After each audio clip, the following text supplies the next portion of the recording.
gente. Obrigado, viu, gente? Vamos sim. Vamos lá, aí.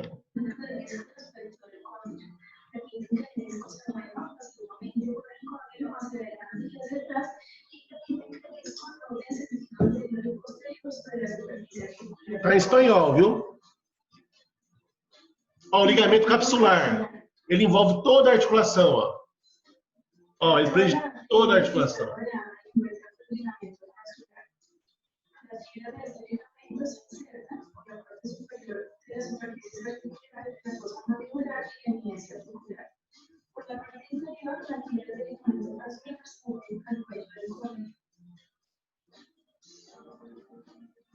Cabeça do, ó, no colo do côndilo, né? E no processo mastoide. Né? O temporomandibular, ó. O outro ligamento, ó. Vai do arco zigomático, ó, até o colo da cabeça da mandíbula. Ó, porção oblíqua externa e porção interna. Então, são duas porções do ligamento articular, ó, mandibular. Ó, horizontal interna.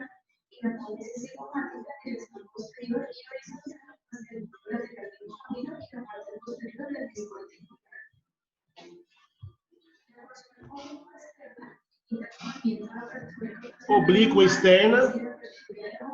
Temporomandibular, oblíqua externa.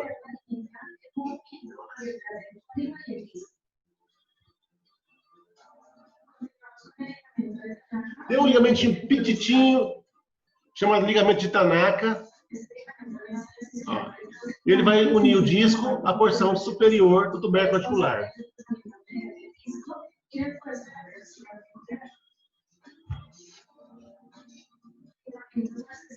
Ó, esfenomandibular.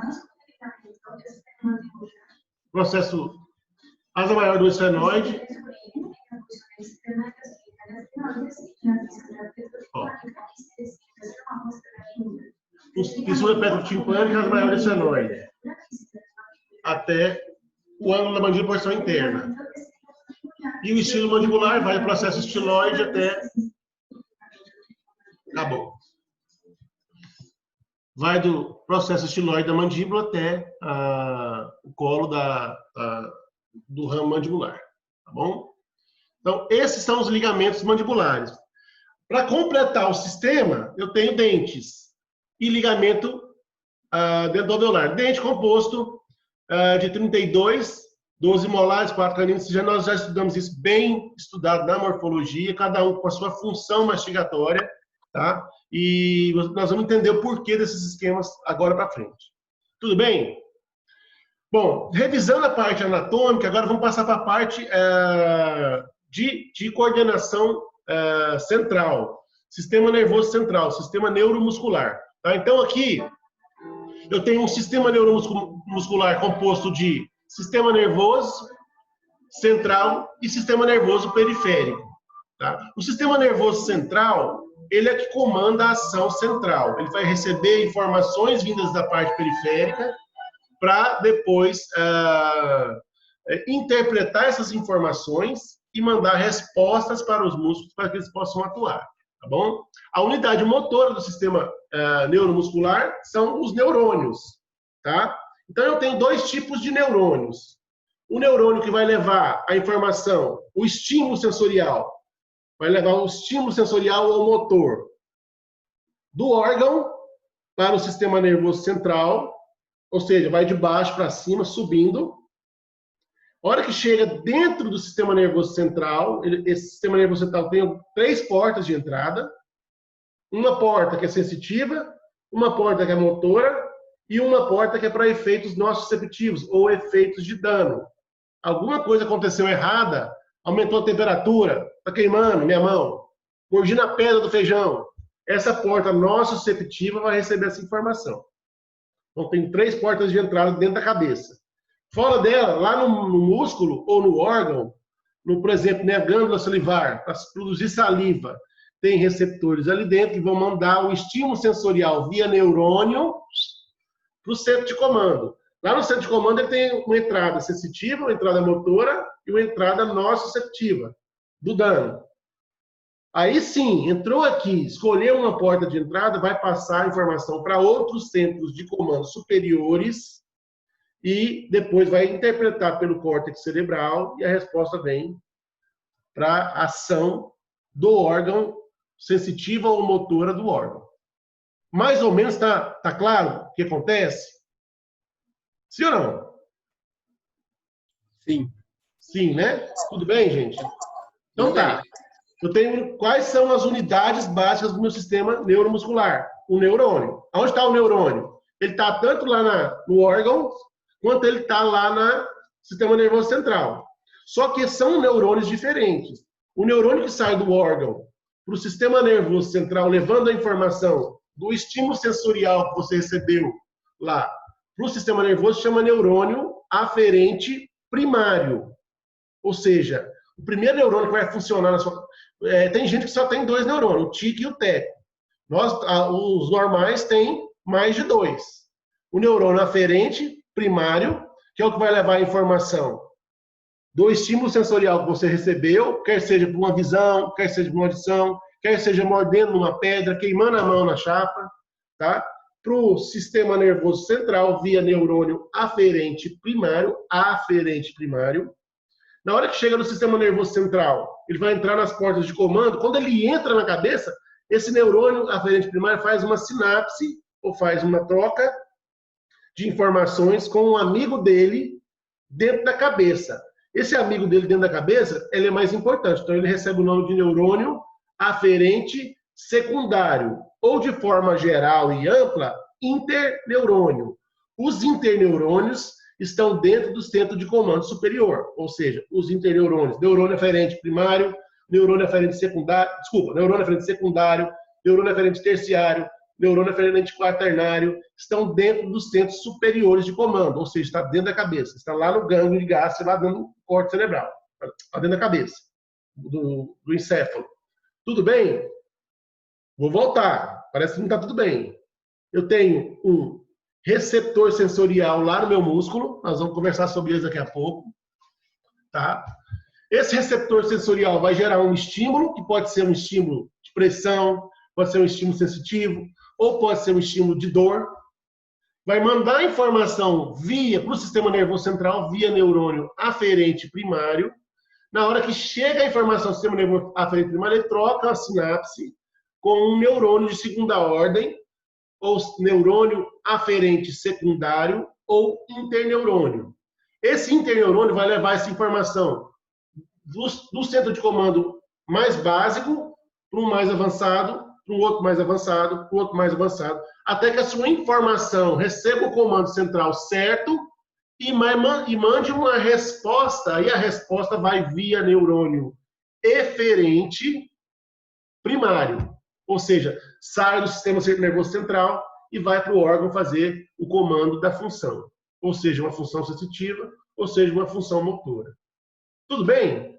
Então é um ciclo. Começa do estímulo para o sistema nervoso central, processa no sistema, o HD seu, o HDzão externo seu lá no sistema nervoso central, processa a informação de acordo com o estímulo que você recebeu. Essa informação passa no córtex, o córtex abre a gaveta do HD, puxa a ficha, queimei a mão. Põe a ficha lá, puf, gera a informação, queimei a mão, tira a mão daí. Aí manda a informação via neurônio eferente para o músculo remover a mão do lugar. Certo? Meio que é um refinamento, né, professor? Vai refinando. À medida que o impulso vai passando de um centro para o outro, as informações vão se diferenciando. Por exemplo, se é um estímulo de depressão, eu tenho depressão. Tem um centro de comando superior responsável por ansiedade e depressão.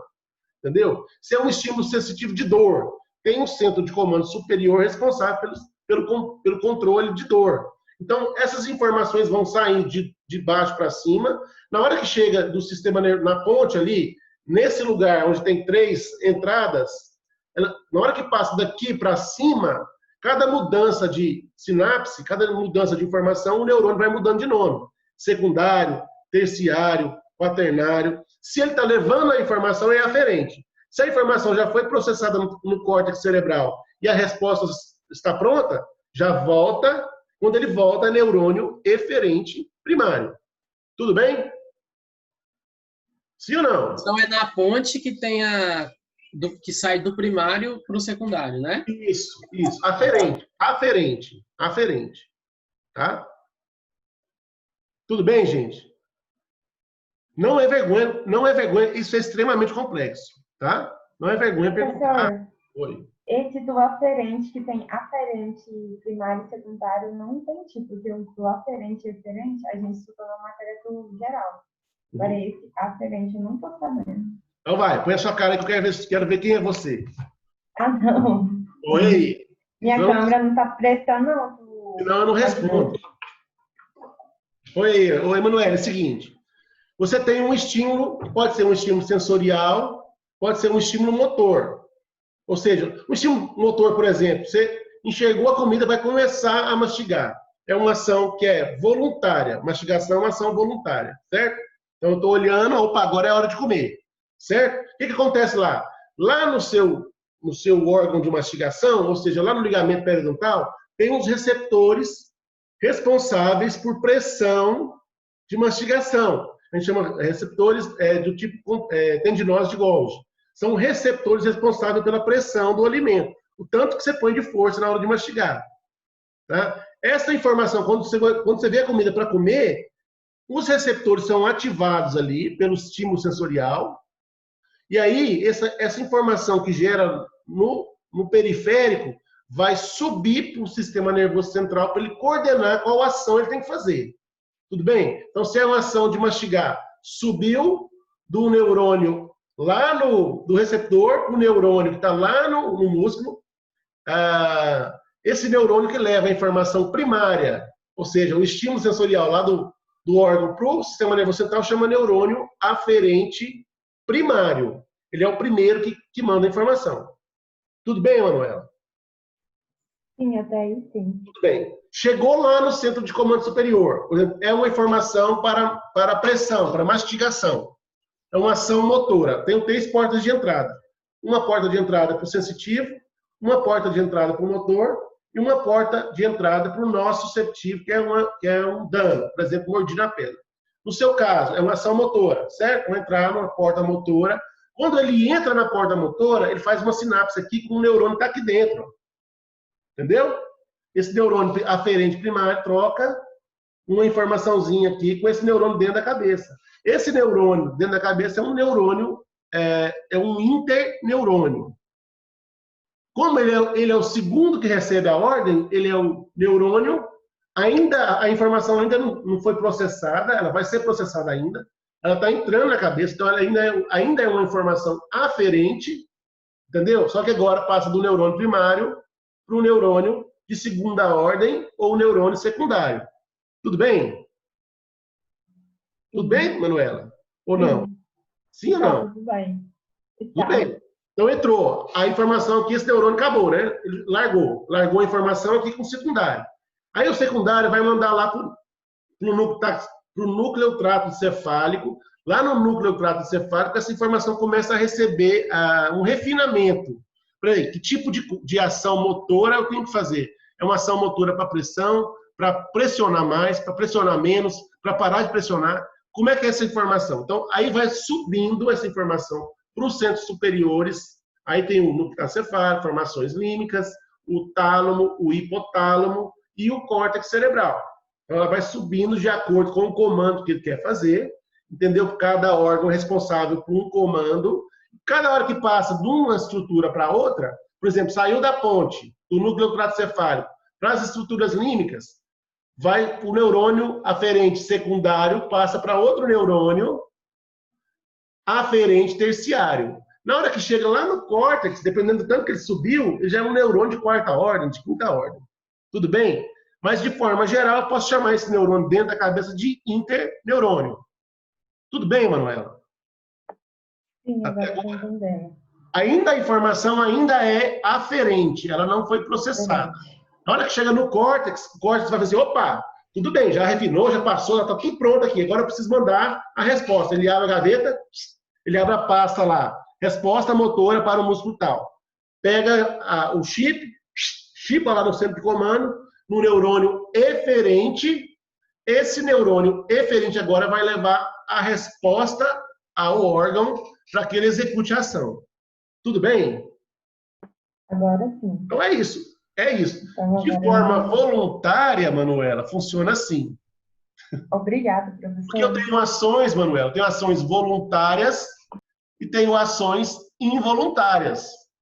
Sim ou não? O que é um estímulo voluntário, por exemplo?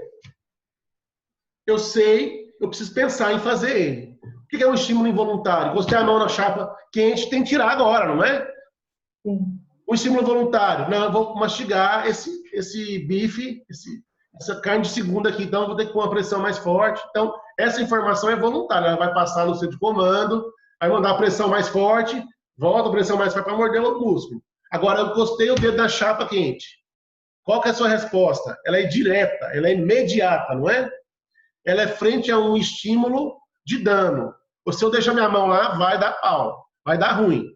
Certo? Então eu tenho que tirar agora. Então esse estímulo, ele é um estímulo involuntário. Eu não passo lá no córtex, acredite se quiser. Ele vai de neurônio aferente primário. Dentro da ponte, ele já passa para o neurônio eferente primário, a informação já volta involuntariamente, sem passar pelos centros superiores. Então, essa é a diferença de um arco reflexo, ou de um reflexo involuntário para um reflexo voluntário. Deu para entender? Deu sim, professor. Entendeu? Então, no reflexo voluntário, eu vou ter muitos centros de comando processando. No involuntário, não.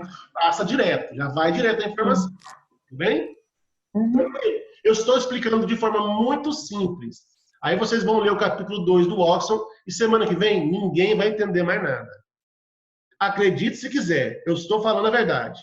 Eu demorei 10 anos para entender isso. E até hoje eu apanho. Então não fiquem tristes, não estou entendendo nada, não estou aprendendo nada. O que é importante, gente, de verdade, é estar aqui nessa aula, é estar nas nossas aulas. Porque eu tenho do Watson, quando eu fiz mestrado em 2008, tem 12 anos. Foi quando eu comecei a estudar esse livro. Até hoje estou estudando ele. Estudei 3 semanas atrás, eu estava estudando. Então eu tenho condição hoje simples, acho que tenho, né? De forma mais simples, de passar essa informação para vocês. Tá? Então, o que eu falo, não percam as aulas, aproveitem o máximo possível. Tá? Pergunta, resposta. Ah, Paulo, eu assisti sua aula, li o livro, ainda tenho dúvidas. Vem para cá, vamos discutir juntos. Tá bom? Mas não deixem de ler, porque quando você assiste uma aula dessa e depois vai para o livro, é prazeroso ler aquilo. Tá? Então, pega firme lá. Desse esquema, todo mundo entendeu? De como a informação é passada para o sistema nervoso central? Tá, então vamos para frente. Deixa eu passar aqui para frente. Ó, agora de forma mais simples, eu já expliquei. Eu tenho lá no meu músculo um receptor sensorial que chama fuso neuromuscular. É um receptor responsável por um estímulo motor. Então, esse receptor dentro do músculo vai mandar esse estímulo sensorial via neurônio aferente primário para os centros de comando superiores. No centro de comando superior, ele vai entrar através da ponte para o núcleo cefálico e essa informação vai se processar de acordo com a ação que eu quero fazer. Tá bom? Então, o fuso neuromuscular é um neurônio, é um receptor do sistema nervoso central, dentro da musculatura, responsável por ação motora. Então, está dentro do músculo. Tá? Olha aqui, ó. Fica simples dessa imagem a gente entender como funciona. Ó. Dentro do músculo, eu recebi um estímulo motor. Eu liberei esses receptores aqui dentro do músculo, esse estímulo sobe via neurônio para o sistema nervoso central. Tá? Via neurônio aferente primário, aí ele passa para o secundário, terciário, quaternário, processa no córtex, volta via neurônio eferente para a ação muscular. Tá? Qual a função dos músculos? Eu já falei para vocês no começo da aula. O músculo pode ser em função isotônica, ou seja, função fisiológica. O que é isso? Eu vou espremer o alimento devagar até que ele seja esmagado. Então, eu abri a minha boca, introduzi o alimento. O alimento entrou em contato com o meu dente, entrou em contato com o meu dente superior. Até então, eu não tenho uma pressão forte, a pressão do alimento com os dentes. Tá? Então, ele vai devagarzinho, em estado de tônus muscular, dentro do espaço funcional livre, que é aquele espaço onde eu tenho a musculatura mais isotônica possível, ou mais em repouso possível, encostar o meu alimento até o meu dente encostar. Na hora que eu engoli, eu encostei os dois dentes são duros, com o mesmo constituinte químico. Então, agora que eu apertei para engolir, eu tenho uma função isométrica. Ou seja, dá um exemplo de uma função isométrica, ou seja, de apertamento de músculo, que não seja fisiológica. Eu falei uma fisiológica agora, função isométrica de deglutir. Nesse momento de deglutição, eu tenho um apertamento muscular, então o meu músculo está em hiperfunção, entre aspas, na verdade, é tão rápido, tão tranquilo esse movimento, fisiológico esse movimento, que não gera problema.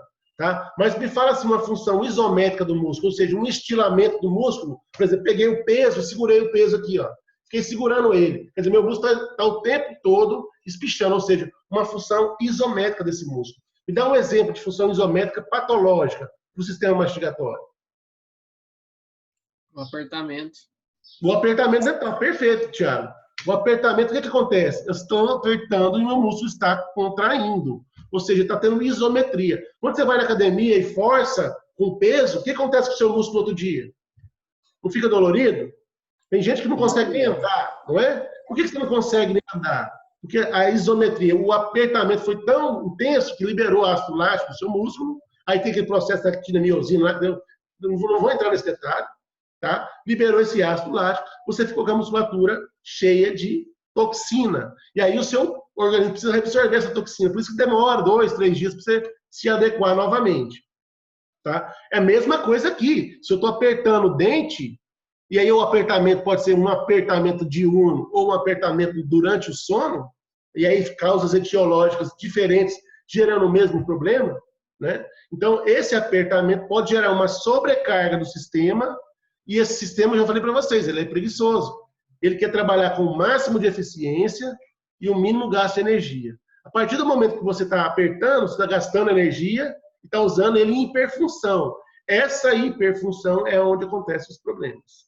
Tudo bem? O que acontece lá no sistema nervoso central quando você está em hiperfunção? Ou seja, criando microtraumatismo lá quando você aperta o dente. Estou aqui apertando. Esse sistema de receptores começa a liberar receptores responsáveis pela resposta ao dano.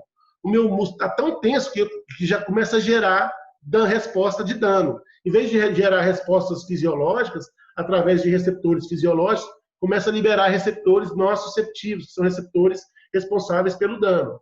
Esse receptor nociceptivo começa a estimular o órgão e as células a liberarem ações de combate à inflamação e infecção. Então, vai liberar toxinas, entendeu? Prostaglandinas, dopamina, vai gerar um problema no sistema nervoso central, serotonina, noradrenalina. E aí, esse estímulo liberado por esses receptores nociceptivos, que tem aqui também na articulação, tem receptores nociceptivos de pressão, começa a gerar respostas inflamatórias. E aí é onde os problemas começam a acontecer. Entendeu? Então, entendendo o fisiológico para tentar compreender o patológico. Eu tenho um sistema que comanda, eu tenho um sistema que manda a informação e eu tenho um sistema que age. Tudo ao mesmo tempo agora. Se eu tenho uma hiperfunção desse sistema, como consequência eu vou ter problemas. Então, eu tenho que trabalhar com o máximo de eficiência e o mínimo gasto de energia. Tudo bem? Gente, tá tudo bem? Se tiver hiperfunção do músculo, vem uma ação inflamatória? Pode gerar, se for um reflexo por muito tempo, por exemplo, um apertamento dental, um bruxismo noturno, estou dormindo, então meu músculo está funcionando 8 horas, 12 horas, 20 horas, porque tem apertamento diurno também. Ele está funcionando muito além, ele só foi feito para funcionar, sabe quando? Quem me perguntou, Thiago, né? Ele só foi feito para funcionar, Thiago, na hora que você engole. É só neste momento que você tem uma hipertrofia muscular no seu sistema mastigatório. Quando você fala, você não está hipertrofiando. Acredite se quiser, sim. Quando eu abro o máximo minha boca, sim, já é uma hipertrofia. Por exemplo, eu vou comer uma maçã, aí sim. Mas eu conversando, eu estou falando no limite do espaço funcional livre. No meu espaço funcional livre tem o quê? Não tem contato de dente. O contato de dente gera hipertrofia muscular. Se eu não tenho contato de dente, eu não tenho hipertrofia muscular. Então, o meu músculo está funcionando em tônus muscular. Ele está funcionando em relaxamento. A partir do momento que eu começo a apertar durante um ato parafuncional, esse músculo que está sendo usado 30 minutos por dia, começa a ser usado 24 horas, 18 horas, e o meu organismo entende, opa, peraí, isso está errado aí. Começa a liberar receptores nociceptivos, aí sim, o ligamento periodontal, é onde começam as reabsorções ósseas referentes a trauma oclusal, por exemplo, tem uma restauração alta. Mordi, todo dia que eu mordo em cima do meu dente. O que acontece? Aquele receptor lá no ligamento periodontal tem receptores para pressão e tem receptores para o dano. Como a restauração está alta, já vai gerar o quê? Dano. Quando gera dano, o organismo vai reagir de uma forma a combate ao dano. Quando ele combate ao dano, ele manda células inflamatórias para combater o dano. Quando ele manda células inflamatórias, o subproduto de tudo isso é uma reação inflamatória. E o seu osso começa, clinicamente, a baixar. Então, você já viu falar de retração gengival por trauma oclusal? Já, principalmente em casos de bruxismo. Está explicado Agora por quê? por que desgasta tanto no bruxismo. E por que desgasta o esmalte do dente? Mesma coisa, o apertamento gera problema em todos os lados. Entendeu? Vai E aí, apertar a língua na bochecha. tudo, marca a língua, marca a bochecha. Então, assim, eu estou tentando explicar para vocês de forma fisiológica, para a gente entender a forma patológica. Tá? E aí você fala assim, o contato oclusal causa DTM. O contato oclusal fora do lugar, gerando um estímulo de dano, pode sim influenciar no fator etiológico da doença. Tá? Agora, eu posso passar para você 10 artigos, tem todos os artigos, está aqui nessa aula, até era uma coisa que depois eu passo para vocês, para tentar provar que por A mais B não tem muita relação. Tá? Mas a gente sabe que, de certa forma, tem sim. Tudo bem? Bem, o Elton, Diogo, tá cansativo? Função isotônica, função isométrica, ok? Quando eu vou mastigar o alimento na isotonia, eu apertei o alimento, travei, engoli, o que é o próximo ato da sua mandíbula? Abrir de novo, certo?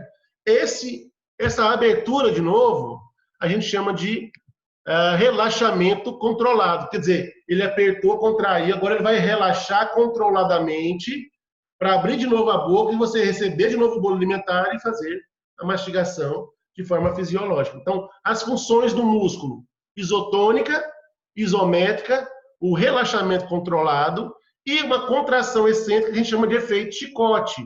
Ou seja, em acidente eu tenho tanto contração quanto relaxamento. Por exemplo, eu bati o carro, a minha cabeça estava relaxada e de repente ela recebeu um tranco.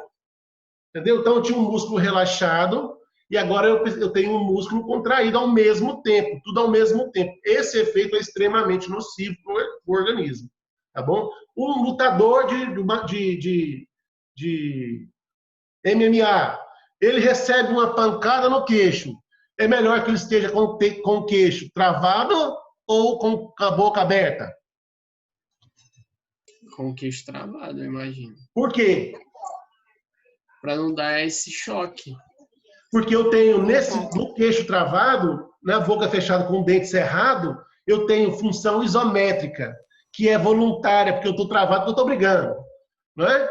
Quando eu não estou brigando, está destravado. Agora, se eu estou lá brigando com a boca aberta e tomo um tapa na cara ou tomo uma pesada no queixo, o que acontece? Contração excêntrica, efeito chicote, latada.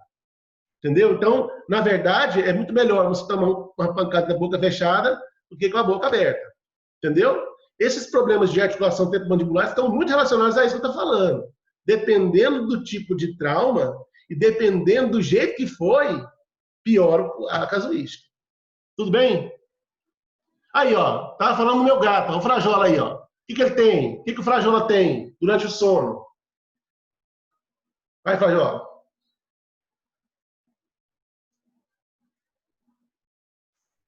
Tá dormindo, Olha lá, dormindo, Já tem bruxismo, não é possível. Tem. Eu filmei porque se eu falar ninguém acredita. O gato Fez uma tem um problema, o bruxismo noturno. Acredite se quiser, o bruxismo do sono. Noturno não, porque o gato dorme de dia, né? Você vai cuidar, deixar seu paciente assim? A gente precisa, para diagnosticar, a gente precisa. Eu coloquei, gente, para chamar a atenção, tá? Mas realmente ele tem, tá? Mas assim, a gente precisa entender a origem e a causa dos problemas para tentar resolver os problemas. E o caminho inicial de tudo isso começa aqui, entendendo a parte fisiológica, para depois passar para a parte patológica. Tudo bem? Então, o bruxismo é um distúrbio que pode ser de origem noturna, lá durante uma fase do seu sono, então é um distúrbio do sono, quando ele é um bruxismo noturno, ou um bruxismo em vigília, aquele bruxismo de dia, quando você aperta o dente de dia. Então tem assim, passa o dia inteiro apertando. Então aí, como o fator etiológico é diferente, né? Geralmente o bruxismo noturno tem como fator etiológico. O que é fator etiológico? Causa um distúrbio no sono, o tratamento é diferente para um bruxismo que eu tenho como estresse, o fator causal. Entendeu? Então, só ilustrando a nossa aula aqui, o nosso exemplo. Bacana? Então, vamos para frente, vamos passar para frente. Aqui é um caso, o que a gente faz quando a gente tem pacientes, por exemplo, esse paciente aqui, é um paciente, o que vocês conseguem de cara já visualizar nele aqui? Ou não consegue visualizar nada? O desgaste, bem aqui no Desgaste de dentes, não é? O que mais que eu vejo aqui nessa foto? Isso. Tem alguns dentes quebrados, parece. Olha o tamanho do masseter. Olha o perfil de rosto arredondado desse paciente. É um paciente braquicefálico com uma masseter dessa grossura. Quer dizer, o que de cara, sem olhar, sem conversar com ele, que já pensa, esse cara aí deve ter uma super mordida, né? E aí começou a ver padrões de desgaste nos dentes, né? Ó, e uma mordida desse jeito aí, ó. Tá certo essa mordida? A gente ainda não aprendeu. A gente ainda não aprendeu o que é a mordida certa e o que é a mordida errada, né?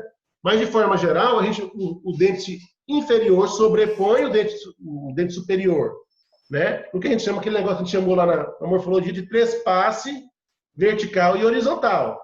Nesse caso, eu não tenho sobreposição, eu tenho toque dos dentes superiores com os dentes inferiores. Ó. Então, além de tudo, o masseter é totalmente rígido. Além de um desgaste muito grande dos dentes, eu ainda tenho uma mordida muito fora do lugar. O que eu preciso fazer para reconstruir esse paciente? O que eu preciso fazer para deixar esse paciente bem, fora de problemas? Aí nós vamos voltar naquele conceito de MH e de relação cêntrica. Eu preciso... Como é que é a melhor posição para deixar esse paciente relaxado? Como é colocar primeiro a articulação no lugar, os músculos no lugar, e depois tratar os dentes? Não é? Eu falei isso no começo da aula para vocês. Então, nesse caso desse paciente, o que eu vou fazer com ele? Primeira coisa, colocar a ATM e os músculos na melhor posição, na mais confortável, naquela que não perdeu, naquela que é reproduzível, tem uma relação cêntrica. Isso. Então, para mim reabilitar esse paciente, mesmo ele tendo dente, mesmo ele não tendo, o primeiro ponto que eu vou observar para a reabilitação desse paciente é colocar o músculo no lugar, a articulação no lugar. Eu nem vou pensar em dente ainda. Como é que eu faço isso? Eu preciso tirar o músculo da posição que ele está. Como é que eu faço para tirar o músculo da posição que ele está? Desencosta. Desencosta esse músculo daí. Como é que eu faço para desencostar? Eu crio um dispositivo anterior que tira de contato os dentes e aí o meu músculo automaticamente já relaxa.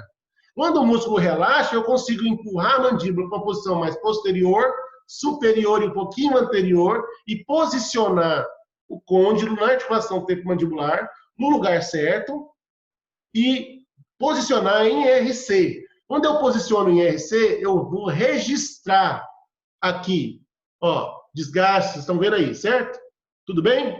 Desgaste e tal. O que eu fiz? Um dispositivo anterior que tirou os dentes de contato, relaxou a musculatura, e aí sim, eu vou tentar com esse dispositivo, ficou sobreposto, mas eu vou tentar com esse dispositivo levar essa mandíbula mais para trás, mais para cima, e posicionar ela na posição de RC e fazer um registro, aí ó, eu posicionando na RC, com a minha mão aqui, ó, posicionei os 2 dedos, tudo isso nós vamos aprender nas aulas, tá, gente? Com os meus dedos na posição sobre o queixo do paciente, apoiados pelos dedos na porção inferior da mandíbula, eu empurro a mandíbula um pouco para trás e para cima, para tentar posicionar o côndilo em RC. Quando eu consigo fazer isso, muitas vezes, eu vou registrar esse momento. Aí eu pego uma cera e registro a mordida, e aqui eu tenho um registro desta mordida em RC. Tudo bem? Entendeu? Então eu tirei o paciente de MH, da posição que ele tinha, em contato, e posicionei ele na que eu quero, que é a posição de maior conforto para ele, quando eu for reabilitar o paciente. Então eu pus ele na RC. Tudo bem? Deixa eu passar rapidamente aqui, só para terminar esse raciocínio. Aqui, ó o gato. Fajó. O gato vai comer. Espera aí. Ó. Aqui, espera aí. Ai, meu Deus, computador. Aí, ó. Ó. O que eu fiz aí? Eu fiz uma desprogramação neuromuscular. Eu coloquei o meu paciente em RC, eu tirei o músculo dele do lugar que estava, passei para um lugar de melhor conforto para ele e de melhor trabalho para mim. E aí sim, vou fazer o quê? Registrei, olha, o registro, vou montar esse paciente naquele aparelho que nós mandamos vocês comprar, que é o articulador semi-ajustável. Eu monto o caso dele no articulador semi-ajustável, na posição de relação cêntrica. Daqui para frente, eu só trabalho em RC. E aí eu posicionei em RC o paciente. Sai dessa posição para essa, ó. Na RC, olha, discrepância entre a máxima intercuspidação e RC. Olha para vocês verem. Olha aqui no modelo. Na MH, o dente encostando, tá vendo? E na RC, os dentes sem encostar. Olha a discrepância entre uma posição e outra. Então, aqui eu tenho mais ou menos 2 milímetros de diferença entre uma posição de contato, que é a máxima intercuspidação, e uma posição